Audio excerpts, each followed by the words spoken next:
Iran has announced that it will let non-hostile oil vessels go through the crucial Strait of Hormuz. Right, and this comes as President Trump says that U.S. is in negotiations with Iran right now. It's a claim that Tehran continues to deny. U.S. has reportedly sent a 15-point peace plan to Tehran. President Trump says he remains optimistic for a deal, even claiming that the U.S. has achieved regime change in Iran. Listen to this. I hate to say it, but we killed all their leadership, and then they met to choose new leaders, and we killed all of them.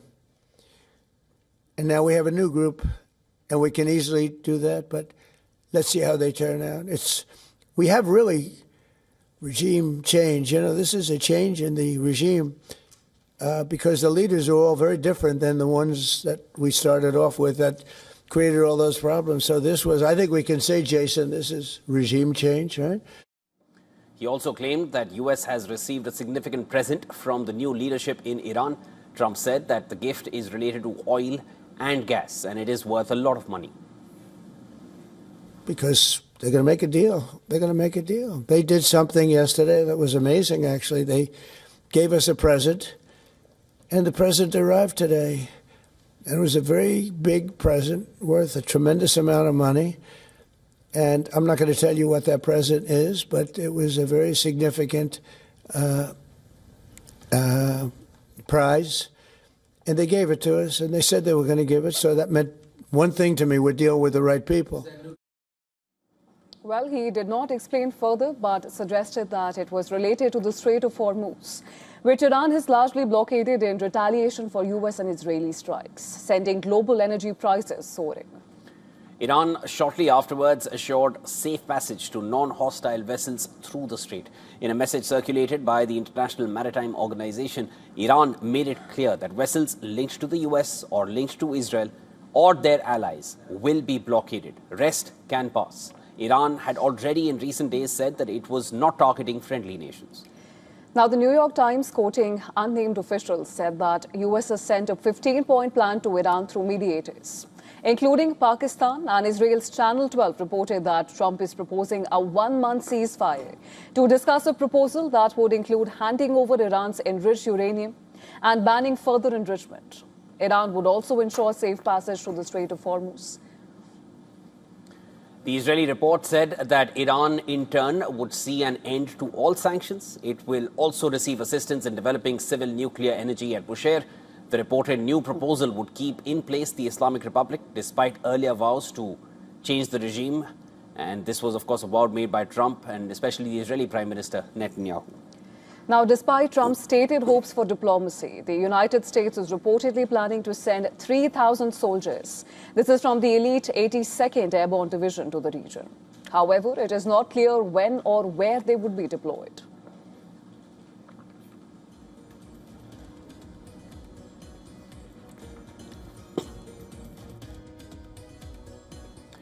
All right, for more on this, we're now being joined live by Giorgio Cafiro. He's a professor at the Georgetown University and CEO Gulf State Analytics. Professor Cafiro, pleasure to speak with you, and thank you so much for making time for us.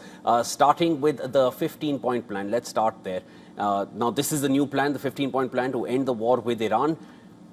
Going over the terms of all that is listed in those 15 points, could any of this or all of this have been achieved before the 28th of February? Was a war required to eventually reach these points? Yeah, thanks for having me back on your program. You know, Trump is talking about how he has this vision for a future in which Iran does not pursue or certainly ever possess nuclear weapons. We need to be clear that Iran has been committed to a future of no nuclear weapons.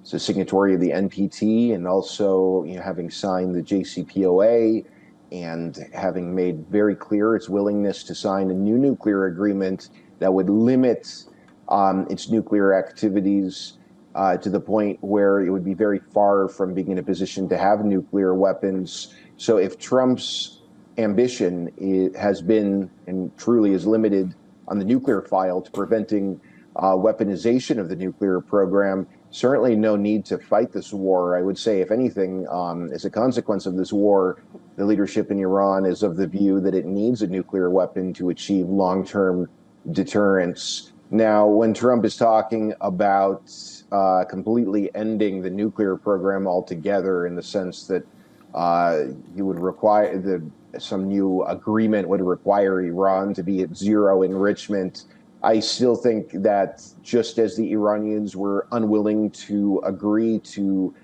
such terms prior to this war, moving forward, they're definitely not going to make a concession like that, which from the Iranian perspective would amount to relinquishing their sovereignty. I think on that point, Iran is not going to budge. And I don't imagine Iran agreeing to zero enrichment, just as I was never imagining Iran being willing to make such a concession even before the war. Of course, Professor Kafiro, and that, of course, remains a major point of contention. But we also understand that Iran says once bitten, twice shy. And in this particular case, twice bitten, thrice shy, perhaps. But, you know, having said that, and how the earlier talks led to the strikes, and now in the aftermath of the US and Israeli strikes, and with the system in Iran, which is based on deep mistrust for Americans, how do you think they're going to recalibrate or perhaps calibrate this proposal? Because we also understand that, you know, there's no reason for Iran to believe that either Trump or Israel is going to honor the prospective agreement here. Yeah, well, to your point, this is really one of the main reasons why I'm so pessimistic about some sort of a new agreement. This is why I do not see this supposed diplomatic engagement via Pakistan really going anywhere. The Iranian perspective is that there is no reason to think that anything good for Tehran comes out of talks with the United States. As a consequence of Trump tearing up the JCPOA, basically, back in May 2018, despite Iran's compliance, then the fact that the United States greenlit the Israeli strikes on Iran in June 2025, when the talks were going on in Muscat and Rome, and then given everything that happened at the end of last month, the Iranian view is when we talk to the Americans, we get bombed. And therefore, I think, you know, the United States, especially with Trump in the Oval Office, is seen as a bad faith actor and a country that can't be trusted.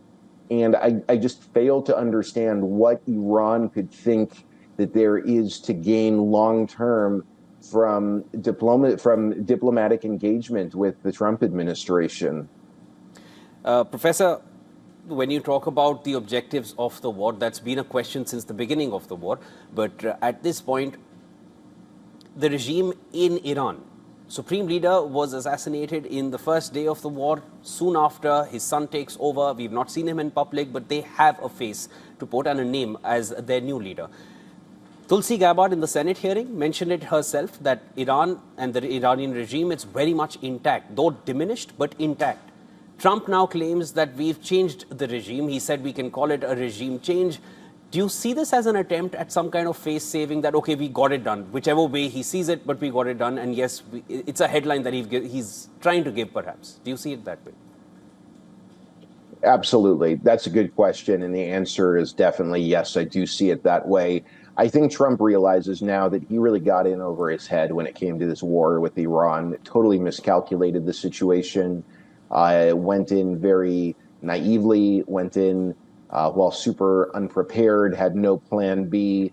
And right now, I think he realizes that Iran is really in control of the escalation ladder.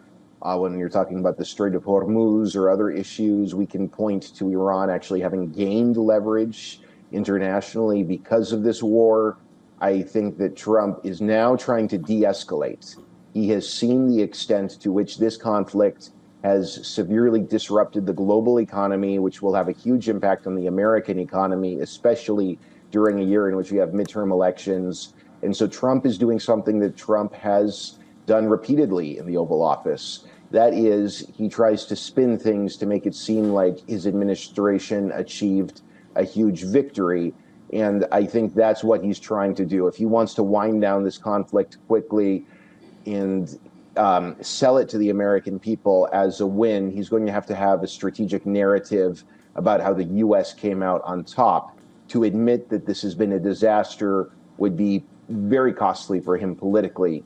He is very much a president who focuses on the optics, focuses on the headlines and the narratives. So again, to answer your question, I think you're absolutely right that this is really about spinning it to make it seem like regime change was achieved, when obviously we know that, while figureheads at the top have been assassinated, including the previous supreme leader, and new figures have been put in their place, the Islamic Republic as a regime is still in power. So what Trump is saying is absurd. But again, it's about having a face-saving tactic, as you put so well. No, and let me just add to that, Professor. The new leader who's now come, he calls himself the leader of the revolution. Rehbar Inqilab, that's the name he's given to himself.